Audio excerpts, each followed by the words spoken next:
On December 12, 1979, the world witnessed something that almost never happens in history. A 14-year war, soaked in anger, fear, and broken trust, came to an end, not on a battlefield, but around a table inside a silent room in London. And the men sitting there that day, Robert Mugabe, Joshua Nkomo, Abel Muzorewa, Ian Smith's delegation, and Britain's Foreign Secretary Lord Carrington were about to decide the future of millions of people in southern Africa. What happened in that room became one of Africa's most important turning points. To understand why this day mattered, you must understand the fire that led here. Since 1965, Rhodesia had been locked in a war after Ian Smith declared independence from Britain without granting rights to the African majority. The country was split in two. On one side, the white minority government. On the other, liberation movements led by Mugabe and Nkomo.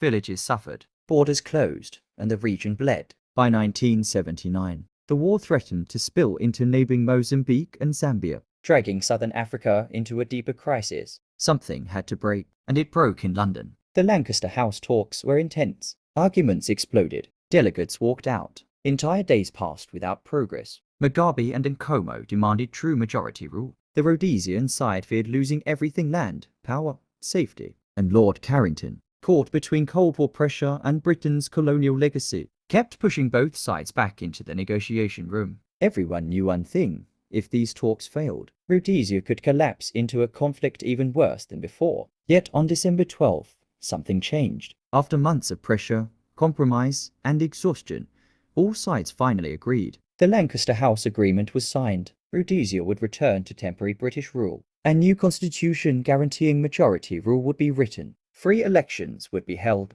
and the guns that had shaped daily life for 14 years would finally fall silent. Peace had not been won on the battlefield. It was negotiated word by word. The impact was immediate and global. The agreement showed the world that a white minority regime could step down through negotiation, not destruction. It gave hope to nations still fighting their own battles for equality, and it signaled the beginning of the end of minority rule in southern Africa. Zimbabwe's elections took place months later, and Robert Mugabe won in a landslide. On April 18, 1980, the Zimbabwean flag rose into the night sky as crowds filled the streets and history opened its next chapter. But Lancaster House also carried warnings. Many issues, especially land ownership, were left unresolved, and those unresolved issues would return years later to test the nation again. Peace was achieved, but not perfection. Independence came, but healing would take much longer.